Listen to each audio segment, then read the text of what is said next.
Okay, perfect. So, ads. So the first thing about ads, I kind of wanted to share what has worked personally for me with ads. If you are doing ads differently than the way that I'm doing it and it's working for you, awesome. Continue to do that. I'm not telling you that this is like the set way that you have to run ads, but this is what has worked for me personally. I've talked to a lot of different people about ads. I've kind of taken like a lot of different perspectives and combined it into what I use today. And so take this how you want it. If you like some things that I share and not other things, awesome. It's up to you. This is what's worked for me, and this is what I've shared with my team. So number one, when you are promoting your ad and you're trying to select where to send people, there's DMs and then website and then I don't know what the other one is. There's like three options. I always send my people to a website. And the website that I send people to is my influencer application. In the past, I have done DMs, but I personally think that sending them to an influencer application looks more professional. And I've had a lot better, like more high caliber people who have filled out my application and more high caliber people that I've been talking to when I send them to an application. So I do send them to my influencer application. Don't just send them to like your little milkshake, because then they'll have to like find the influencer application in your milkshake. Like actually copy and paste, whether it's a Typeform link or a Google Forms link, actually copy that into the website. And so it's sending them directly to your influencer application and not to your milkshake. So they don't have to like take that extra step to find like the link, I guess. Defining your audience. So who do you want to promote to? Each person, this is going to be different. I personally promote to Canada, which I've never been to Canada, so that's the only exception. But in the United States, I only promote my ad to states that I have visited. The reason being because it gives me something that I can talk to them about. So when they're like, oh, I'm from Utah, I can be like, no way, I live in Utah. Or when they're like, I'm from California, I'm like, no way, I love California. What part? You know, I've been visiting there recently or whatever. It gives me something that I can talk to them about. If you promote to other states that you haven't been, that's totally fine. Like this is just my personal preference because it gives me that extra connection with them, whether I'm like actually, I don't know, like maybe they're not like super connected to me, but as soon as we're like, oh my gosh, like I've been to the state that you live, or like I've lived there, I've moved 6 times this year. And so I'm like, oh my gosh, I lived in Missouri for a few months this year or whatever. It just gives me that extra connection and they trust me a little bit more, if that makes sense. So I personally, that's where I'm promoting to, is states that I've visited. You could do the same thing for countries. If you visited like Poland, Ireland, awesome, add that in. Or if you're just looking to target just one area, that's awesome too. This is just what's personally worked for me. Budget and duration. So as you guys know, if you've tried to promote an ad, it can be literally anywhere between like $5 up to hundreds of dollars. You don't have to spend a ton of money to run an ad. But this is my recommendation. If you want to be running a successful ad, do it for at least 1 week at $5 a day. $5 a day is a very good like set price, I guess, and running it for at least 1 week. I would say if you're going to run an ad, to run it for at least 30 days though. Like at least 1 week, but I highly recommend running it for at least 30 days. And I'll talk about my reasoning behind that in just a second. And then after you've done where you're sending them, your audience, and then the duration and budget, then you're going to be able to promote it. Let me look at the chat. Yes. Okay, so tips for a successful ad. Number one is keep it up for longer than a week. So this is what I was just talking about. This is my reasoning behind it, and I've tested this, and it's not flawed. Like this is 100% like solid reasoning. So if you run an ad for 30 days, the Instagram has more time to like calibrate who your target audience is. And I promise you, say you run an ad for 30 days at $5 a day. The last week that you were running that ad, so say it's ran for 20 days now. That last week that you're running your ad, you will get more responses than the first week that you ran your ad. The reason being is Instagram has to figure out who your target audience is, right? You're like, okay, this is the states that I want to target, but who are your target audience, right? And Instagram is calibrating that. And so you're going to get more responses the longer your ad is running. And then also, I don't know if I said this, if I might repeat myself, but say you run, and I'm actually, the reason I figured this out is because I've done this. So I would put up an ad and I'd be like, okay, this is a freaking solid ad. I'm super excited about this. Like, the picture's awesome. The wording's awesome. I feel very solid about it. And I run it for a week and I get like 3 responses. So I take it down and then I post a new ad and I run it for a week and I get 3 responses. So I take that one down because I'm like, oh, these are not successful. When you're doing that, you're starting the process all over again. So instead of Instagram having 30 days to calibrate, you're starting back at 0 every single time. And when so say you run an ad for 30 days, it was awesome, okay? This ad, like, at the end of the 30 days, it started picking up. You started getting a lot of responses. That's awesome. Re-promote that ad. The reason why it's awesome to re-promote it versus just put up a new ad is instead of starting on page 0 of a book, you're starting on page 50.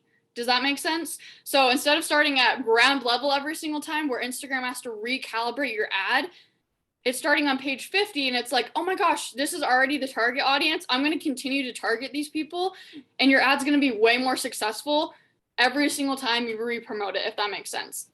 So if you feel like you're putting up ads and then you're taking them down because they're not successful, give it a chance. Let it run a little bit longer. I promise you, I just put up a new ad and it's been up for 15 days now. The first 15 days, I got probably 10 responses in total. And in the last 2 days, I've gotten 10 responses in total because it's starting to calibrate. It's starting to figure out who that target audience is for me, and it's starting to pick up. And so at the end of the 30 days that I'm running my ad, I'm going to re-promote that. So instead of starting at page 0, I'm starting at page 50. So that is like, if you take one thing away from this ad training, let it be that. Stop taking down your ads. Give them a chance to work their magic and actually figure out who your target audience is, because taking it down and taking it down and taking it down, you're wasting your money and you're wasting your time. So let it run a little bit longer. If it ends up like at the end of your 30 days that you don't have a lot of responses, yes, you probably should like reconfigure your ad. But if you've taken the tips that I'm going to share with you in this training, you should have an awesome ad. So my second tip is avoid words like you can make blank amount of money. Never promise that people are going to make $1,000 to $10,000. Your ad will not, like, it'll, what is the word? Appealed? What is the word? It'll be taken down, I guess. Instagram will not let you promote your ad if you use wording like that, because it'll say that you are an MLM or you're in a part of a scheme or whatever, and you don't want those things. So don't use words that are promising anything. And I'll show you guys good examples of like wording on ads in just a second. Let me move my screen. Okay, number 3 is use a system for replying to people who have responded to your Instagram applications. You have to filter through. So just like anything else, it's a funnel. So like, yes, you have all these people responding to your influencer applications. And yes, that's awesome. Those people might be interested. But if you have 20 people who respond to your influencer application, maybe 1 or 2 are actually going to join. So have a good system for replying to these people. I have a set message that Sierra actually created for our team.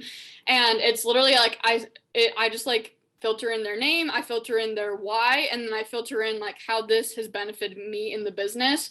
And then I leave it to them to like respond to me after that. And if they don't respond to me, of course, I'm going to follow up with them, but don't take the time like recreating a new message for every single person that responds to your ad, because it's going to take you forever and your time is valuable in this business.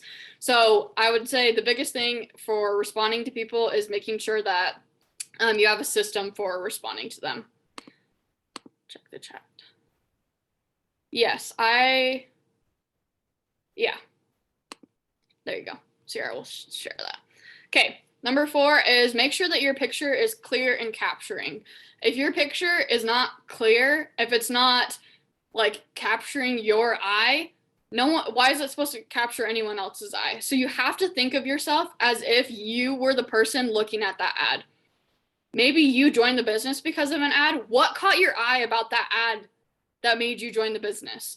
Think about those things. You can't just like put a picture on there and you're like, oh my gosh, like I look amazing in this selfie, and throw a couple words on there and think that everyone else is going to think that that's an awesome picture or the words are awesome. You have to put yourself in your potential shoes.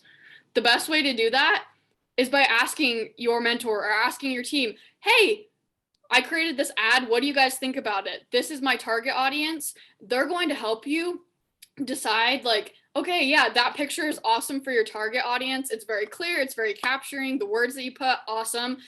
Or if not, you need to reevaluate. Take some criticism. What is it called? Like constructive criticism. I think that's the word. So go to your mentor, go to other people, and stop just like promoting ads without asking anyone about it, because we're here. We're a team for a reason. We want to help you out. Come and ask me. I have so many people ask me about ads. I would love to help you out. I've spent wasted hundreds of dollars promoting stupid ads because I didn't go to anyone. And so come to me if you don't have anyone to go to about ads.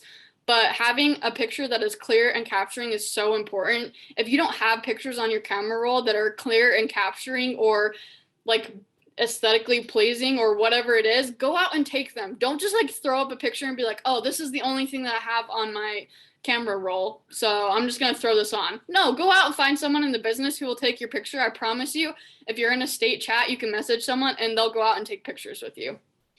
Number 5 is use a good app to edit it. So like I said, the wording of it is awesome too. Having a good picture is super important, but having like aesthetically pleasing like wording is also very important. I use Unfold for like my little lettering in my ads, which I'll show you in just a second. You don't have to use Unfold. Canva has awesome stuff too, but make sure that it's clear and it's readable, because if it doesn't capture their eye, then they're going to move on. So make sure that the wording is clear and readable. If they have to go like this, like, oh my gosh, what does that say? They're going to move on. No one cares. Like, that's a waste of their time, right? So make sure whatever that you have to say is like in bold letters, basically like, hey, this is what I have to say. This is what I have to offer you. This is why you want to join. Number 6, like I said, get in your target's market head. Think about what will attract them. The picture is important. The wording is important. Those 2 things, you have to get inside of their head. What is your target market? If you want to travel, put big words, travel. If you want to target moms, awesome. Think about how you could target a mom. If you want to target influencers, think about that. If you want to target nurses, think about what will engage and capture them, right? You have to put yourself in their head. So these are some ad examples. I put my ad, it's the one on the right. The other 3 are ads that I've actually seen pop up on my stories, and I just screenshotted them. These are great wording. If I see these on my feed, they're probably like successful ads and they're not being taken down by Instagram. So definitely use these for inspiration. I'm sure you guys have seen other people in the business whose ads have popped up on your Instagram. Don't just like swipe past it. Like look at it and be like, okay, like this ad has probably been successful because it's still up on Instagram. Why has it been successful? What can I use on my ad from these ads to make mine successful as well? So this is, these ones are all influencer search. And then I put my travel one on here. If you are on Zoe's team, I don't know if she promotes this anymore, but she used to promote an ad that was very similar to this travel one. I love to travel, so I'm going to attract people who travel with this travel ad. But if you're not a person who travels a lot and you don't want to attract people who travel, probably don't put up the travel ad, right? You'll probably want to put up maybe, like I was talking about, something that attracts nurses or moms or influencers or whatever it is. Think about what you want to attract, who the people that you want to attract, right? Because you want people to come to you and be like, hey, I saw your ad about traveling. I love to travel. And then that automatically gives you something that you can talk to them about, right? If you're putting out an ad about travel and you don't travel that much and people are like telling you that they've traveled to all these countries or whatever, and you're like, oh, I can't relate to that, right? You want to put out an ad so you attract people that you can relate to. The last thing that I have to say is with your influencer application, having a nice ad and nice wording, nice picture, that's so important. But if your influencer application that you're sending people to doesn't look professional, why are they going to want to fill it out? So make sure that you've taken time to make your influencer application look professional, whether it's on Google Forms or on Typeform, doesn't matter. Both of them work equally awesome. I personally use Typeform. If you use 7 questions or less, your Typeform is free. And then you get, I think, 100 responses free for a month. With Typeform, Google Forms is free completely. But you have to figure out what works best for you. I love Typeform. For me personally, I think it looks more professional, but you have to determine what's best for you. Obviously, not saying you should go out and break the bank and, you know, do all these different subscriptions, but if it's in, like, if you want to really like up your game, maybe pay for Typeform, maybe look into other ways that like you can create an influencer application that looks more professional. And then make sure that you're looking at the questions that you have on your influencer application. I know that when you sign on to the business, there's like a set amount of, like, they give you like this outline of like, okay, here's the questions that you can put on your influencer application. You guys don't have to follow those. You can put on whatever questions you want to put on. So I personally, I just barely revamped my influencer application like 3 weeks ago. And I went to Aspen's, I went to Zoe's, I went to so many people's influencer applications, and I was looking at the questions that they had on there, and I was like, oh my gosh, I love this question. I'm going to add that to my influencer application. Or, you know what, this question wasn't working for me really. Like, I lost a lot of people who like dropped off after looking at this question, so maybe I should take that one out. You guys have to figure out what works best for you, and something that works for me may not work for you. There's not like one set like perfect answer for promoting ads. You have to find what works for you. I'm just sharing what has worked best for me, but it is a lot of trial and error. But I hope that this training has helped you guys realize that like there are other options out there. You don't have to just do one thing. You can do multiple things and figure out what works best for you. I think that is, yep, that's all that I have. So I will turn the time over to Sierra. Oh, actually, I should make sure there's no questions. Oh, so yeah, so I do $5 a day for 30 days when I promote my ads every single time, $5 a day for 30 days. You guys have to invest in your businesses. Like, yes, you made your initial investment with a product pack, but if you were in any other business, if you started a clothing company, you would continually have to invest in your business. So think of it like that. You have to continually invest in your business, and doing ads is investing in your business. Think about it though. Say you promoted an ad for 30 days for $5 a day. You signed up 2 people or even 1 person with like the $5.99 pack. That already automatically pays for your ad. So sign people up with higher packs, or sign up 3 people and you've paid for your ad. So you have to stop thinking about it like, oh my gosh, I don't have enough money, or I can't invest into this business. If you don't ever invest into the business or invest into yourself, you will never grow. And I'm not saying you have to run an ad to be successful in this business, but there are other ways that you can invest into this business to also grow. Like, invest in Unfold, get the premium subscription. It doesn't cost that much money. Invest in Tezza. That's awesome for video editing, or if you don't have like Lightroom or you have no idea what presets are, Tezza is an awesome way to start editing your pictures. There's a lot of different ways that you can invest in your business. Yes, I will save those. Okay. How do I unshare? Stop share. Okay. Okay, I'm good. Can you guys hear me? Yep. Okay, cool. Yeah, and also with that, you guys, is I think the average amount that people spend to start a small business these days is like $5,000. And so you guys have it good. Like, we all have it good. We started a business with uncapped income potential for literally like $400 to $600. Okay, like, it is insane at how much is available to you for that little of an investment to start up. And even then, it wasn't really an investment, right? You're paying for products. So just think about it like that. You have something incredible at your feet. And if you treat it like a tiny business, that's what it's going to be for you. But if you treat it like a multi-million dollar business that you're sitting on and you invest in it, that's what it's going to become. So I love that. Um, okay. So yeah, I don't put interest for my ads either. I just leave that blank because this is open to anyone. Anyone of any background can do this, so I just never put interest. Okay, cool. I am going to talk about engagement a little bit with social media, and I want you guys to think about this for a second and drop a 1 in the chat if you guys have ever seen the posts from like influencers or whatever, and they're like, here's a list of magic hashtags to boost your engagement. Have you guys ever seen that? Drop a 1 in the chat if you've seen those posts. And they're like, I gained 1,000 followers from just using these hashtags. And like feel free to use these. It's just $10 to buy the list of magic hashtags. It's going to gain you 1,000,000 followers. Okay. I see those everywhere. And I get emails where it's like, okay, Sierra, you want to boost your engagement? Here's how you do it. You use these 10 magic hashtags and everything is going to work out for you. Okay. I am here to tell you that that is a bunch of baloney. And if someone is trying to get you to use magic hashtags, run the other way, because that is not how social media engagement works. That's called fake engagement. It's the same thing as buying followers, and it does not do you any good when you are trying to build a good reputation with your business. There's no secret sauce. So I'm going to preface this by saying that social media is not everything. Okay. We use social media as a tool to help us further our business and get leads for customers, get leads for market partners, but social media is not everything. All right. Don't waste time.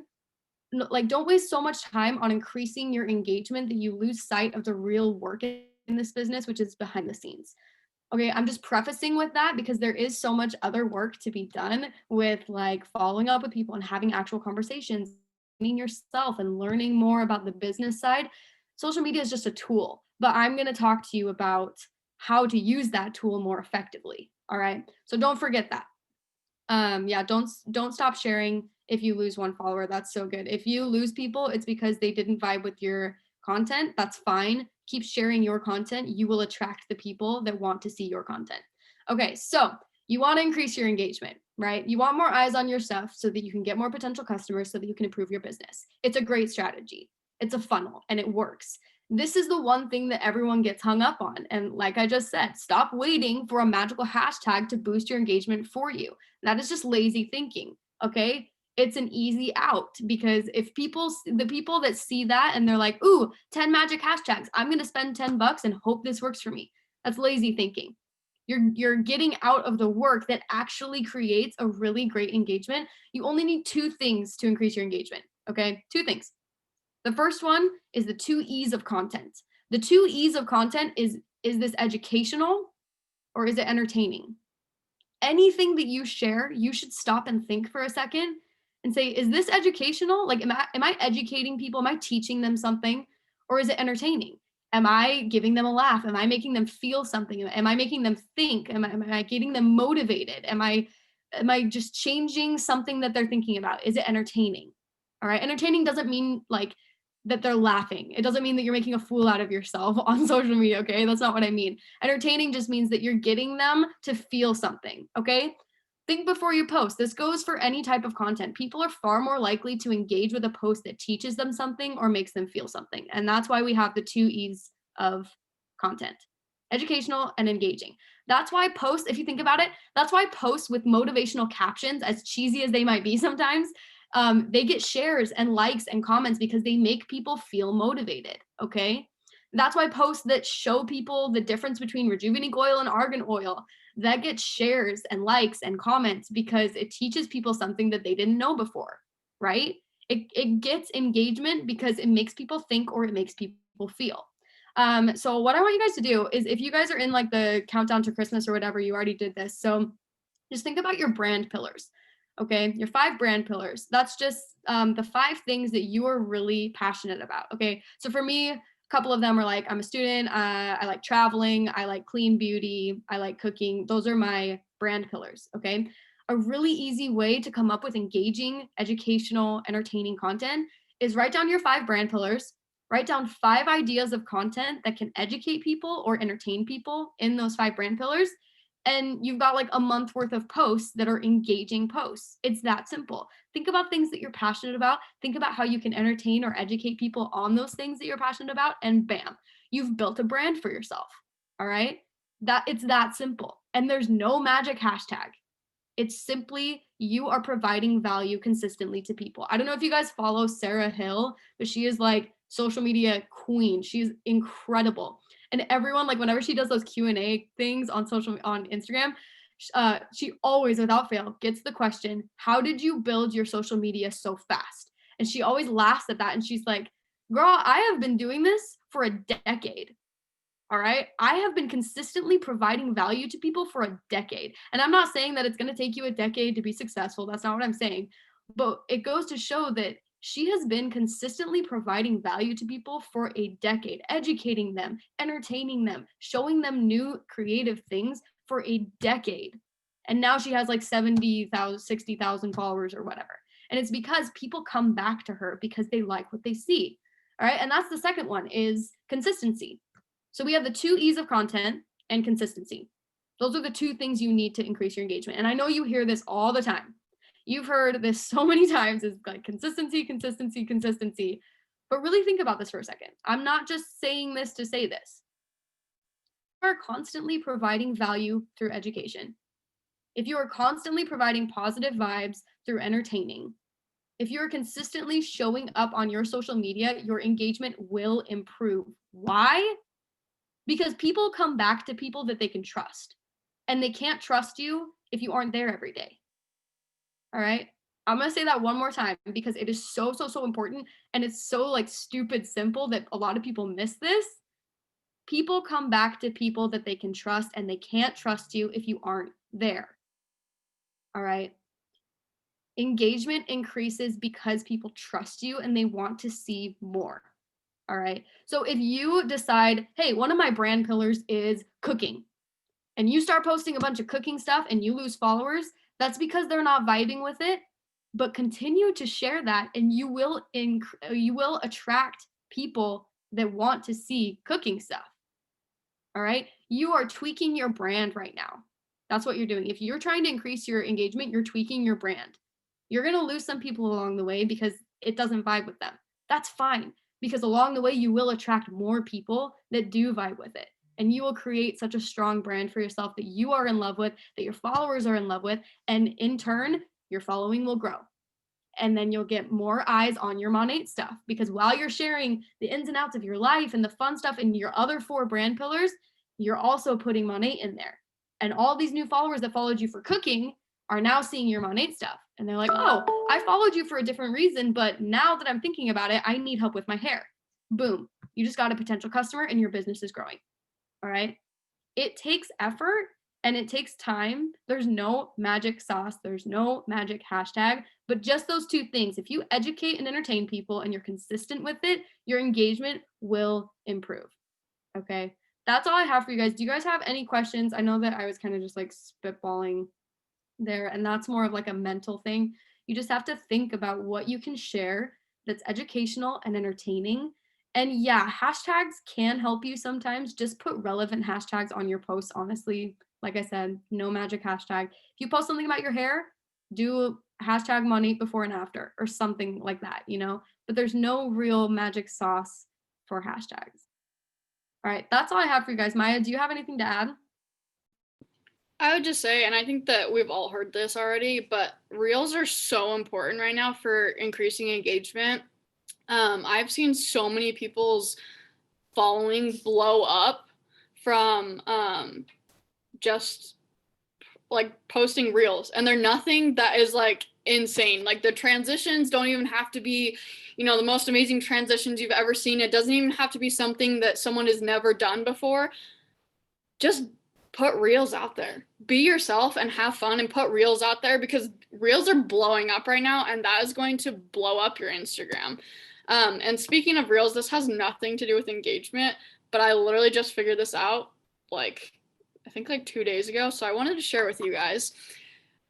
Reels. So you know how if you're posting like the cover photo of your reel and it crops it, so this is how, if you have an iPhone, I'm going to share a tip with you. If you don't have an iPhone, I'm sorry, I don't know like how to do it on any other phone. But if you go, hopefully I can show you guys. So if you go into your camera and you click the little arrow thingy at the top, it's gonna pull up like numbers and like these little 3 dots down here. So if you see the number, it should be 4 and then there's a 3. If you click on that, it'll pull up square and then 4, 3 and 16, 9. So if you go to 16, 9, it'll make your picture the full screen. So if you take a picture at the 16, 9, it'll be full screen and it won't crop on your reel, if that makes sense. So I don't know if that made sense to anyone, but that was something that I literally just figured out. So if you're mad at Instagram cropping your reels, like I've been angry at lately, this is how you fix it. So that's that tip for you. That has nothing to do with Instagram engagement, but I just thought that I would share that. Yeah, that's just on my phone camera. So I'm assuming that it's the same on most people's phones. But yeah, you just click this little arrow at the top, just on your normal phone camera, and then it'll take you to the 16:9, and then it's just bigger. But that is all I have. I'm sure if you guys have, I'm sure there's like apps that do that too that you could find. But that's all we have for you guys. If you have any questions or if you have ads that you're wanting to promote, feel free to message either Sierra or I. We'd love to help you guys out. If you guys have any additional questions, we'd love to help you out. But we hope that you have a great rest of your day.